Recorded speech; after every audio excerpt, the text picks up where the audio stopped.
nature, she had such a respect and reverence for all things like plants and animals. Jane's family described her as adventurous and independent. She once took a cross-country drive completely by herself when she was just out of college in her beloved 1966 Datsun 2000, which is a car that is still kept by the family to this day. While there were a million beautiful things to remember about Jane, the one that comes to most people's mind was this love, this intrigue, and this reverence surrounding plants. This was a knack that she shared with her mother, Audrey. Her mother remembers Jane's love of botany fondly. She tells this story about a time when her daughter made the family sit at the table, everyone had to gather around the table to watch a presentation on her recent discovery.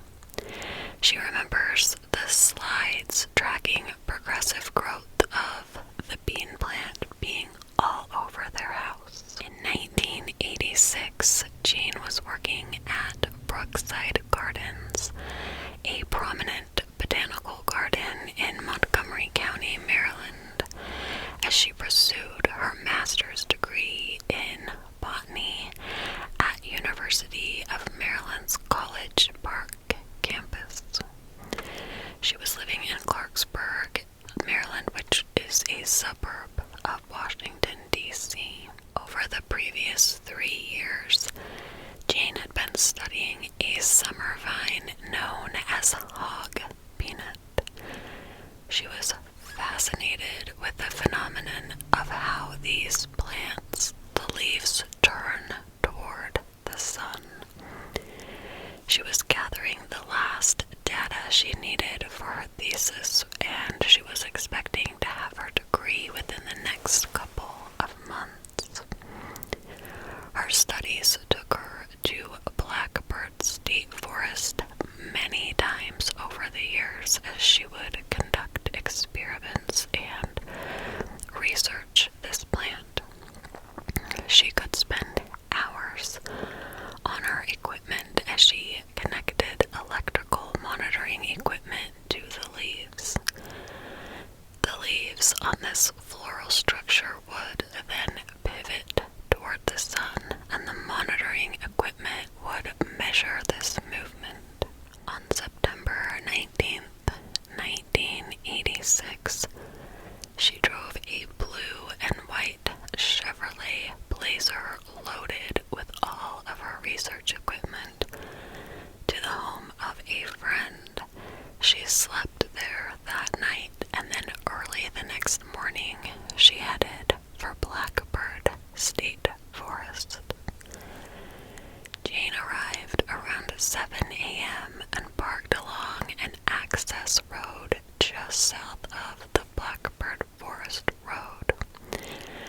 And then she just began setting up all her equipment, unpacking everything, and there was this 30-yard stretch from her truck out into the woods where she kind of had everything set up. Jane was in her element. She was engrossed in research, recording everything she was seeing. But then her minute-by-minute observations ended abruptly. A few hours later, a couple from New Jersey arrived in Delawares Blackbird State Forest for a fall camping trip. They find this nice spot where they want to set up camp, and they put their tent up. They kind of organize camp, and then they decide to go for a little walk. They're walking along this relaxing trail when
days after Jane was killed, a 28-year-old squirrel hunter named Michael Floyd came forward to say that he had saw Jane on the day she was killed, when he had been out hunting, and he also noticed another hunter in the area. He was able to give police a description of this man. He even worked with a sketch artist to come up with a composite sketch, which was immediately released to the media and printed out on flyers. Police interviewed nearly 300 people, and crime scene technicians conducted a detailed analysis of the shotgun pellets that struck Jane. But everyone was still coming up empty-handed. The area around Prichard's research station in the forest had been roped off, had been cleared and examined for days. Investigators used metal detectors and sifted through soil using screens to make sure they were getting every piece of evidence they could find. They sent some undisclosed pieces of evidence to the FBI in Washington. Police re-interviewed Michael Floyd twice more, hoping he would remember another detail about that day. Anything at this point that could point them in a direction to begin their investigation. But soon, police actually become very suspicious of Floyd after his story is very inconsistent. Early that October, police charged him with a first-degree murder and possession of a deadly weapon during the commission of a felony. He was held without bail. The only real piece of evidence police had was this single strand of hair, and they had to prove it belonged to Michael Floyd. Now, DNA testing was really in its infancy at this time, but it was their only hope, and there was only one lab in the United States that was doing DNA testing, so one of the officers took this piece of evidence, flew the precious cargo to California, accompanied it, and they just had to hope that this would give them some information. In the meantime, police got a search warrant to search Floyd's home, but they found absolutely nothing that would help them with their case, and they just kind of all kept their fingers crossed that the hair would come back as a match. This was one of the very first DNA comparisons ever done in the state of Delaware. The results, however, came back as not being a match to Michael Floyd, and in August of 1987, all charges against him were dropped. And this was really a bummer for police because he was their only suspect. Now they just had nothing. After being wrongfully arrested and released, Michael Floyd was asked if he would ever give police information again. And he said, quote, "I would never make that mistake again. My advice to everyone is don't get involved." He said he had called police because he had noticed a man in the same area where Jane was killed, and he felt like it was his civic duty to let officers know about this man. He told the Washington Post that he even went to the area and showed them where he saw the man. He reenacted his own movements that day, and they questioned him several times before the questioning took a turn, and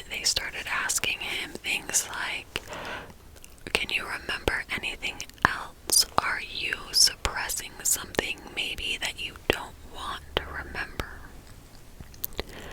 After the charges were dropped against Floyd, the prosecutor said it was his duty to, quote, do justice, and with this finding of the evidence, justice requires the state not to proceed with insufficient evidence. And needless to say, I am very disappointed. The prosecutor said that the woman's family was also extremely disappointed because they wanted justice for Jane, but they did not want to see an innocent man sent to prison. Lloyd called his time in prison, quote, the most degrading and humiliating experience of my life. He lost everything after his arrest, including his job and his home. After their only suspect, Michael Floyd, was cleared, police had nothing, and eventually Jane's case went cold. In October of 2014, Newcastle County Police announced they were creating a new cold case homicide squad. The cold case unit, they said, was created to solidify our vigilance in identifying and arresting those who commit murder in Newcastle County, regardless of when the crime occurred.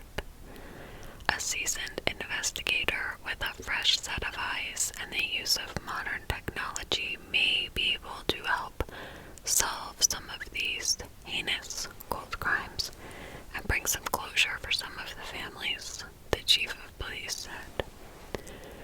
With one full-time detective and a small support staff, the squad would be charged with scouring old case files and identifying any leads. The county police jurisdiction has 40 to 50 unsolved cases dating back as far as 1971. Earlier, such cases were reviewed by detectives along with their active investigations.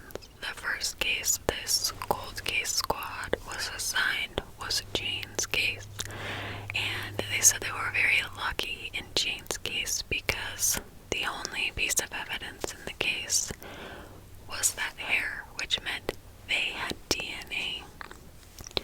According to investigators, several small items have been sent to undisclosed labs for testing.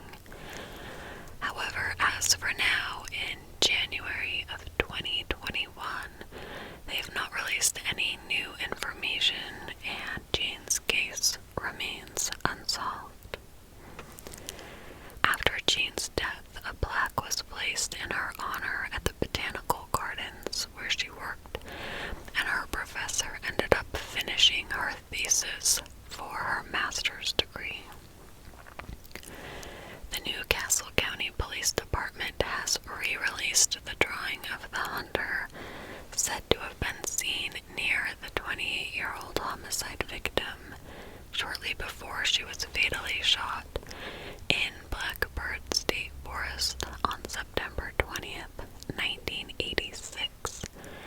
They've also given the News Journal photographs of Prichard and her truck seeking to generate tips in the cold case. Anyone with information on this case is asked to call Detective Thomas Orwowski at 302-395-8110. Tips may be also given at nccpd.com using the police force's smartphone app, through its Facebook, or to Delaware Crime Stoppers. So, this is the case of Jane Marie Prichard. This case was so heartbreaking to me because of how little information there was out there about this case. I love a good mystery, but this one is even hard for me to try to come up with a theory of what I think happened, because I they think this was likely a stranger killing another stranger, and those are some of the hardest cases to solve because there's no evidence that ties them together. These people likely never met before this tragedy occurred in the forest. The killer and the victim have nothing in common except being at the same place at the same time, so how do you track this person down? Police have said they believe this was not an accidental shooting, which, I don't know, I kind of thought with it being hunting season, maybe that was the case. I could never find information as to why this was not an accidental shooting. The thing that's weird to me is, like, we don't know anything. Was this premeditated? Did someone wake up that morning and go into the forest to kill another person? Was it like a serial killer, or was this maybe a hunting accident? I really don't know what to think with this one. You guys let me know what you think. I do feel bad for Michael Floyd being arrested and charged with murder. And he, according to him, had his life ruined over this because he was trying to be a good guy and come forward and tell police about someone who may or may not have been involved. However, we do see this time and time again in these cases where the killer inserts himself into the situation so that they can kind of keep tabs on what the police know and how things are going. So I can see why police thought it was him. And I am not trying to point fingers at an innocent person, but I am a little curious as to how accurate DNA testing was in its infancy. I would be interested to know if they have rechecked Michael Floyd and this hair just to see. I don't know. Again, I'm not trying to point fingers, but when a testing is so new, I'm just curious about that. Anyway, let me know what you guys think in the description. I just quickly want to cite my sources. I got information from the Washington Post, an article titled "Slaying Suspect Freed by a Hair." VogleMedia.com had an article titled "A Flower Plucked Too Soon" by Haley Gorham. Delaware Online had an article titled "Cold Case Unit Tackles 1986 Killings of Student in Delaware Forest" by Robin Brown. Thank you guys so much for watching this video. Please like it and leave a comment. Those two things help so much with the reach of my videos. Anyway, have a great night.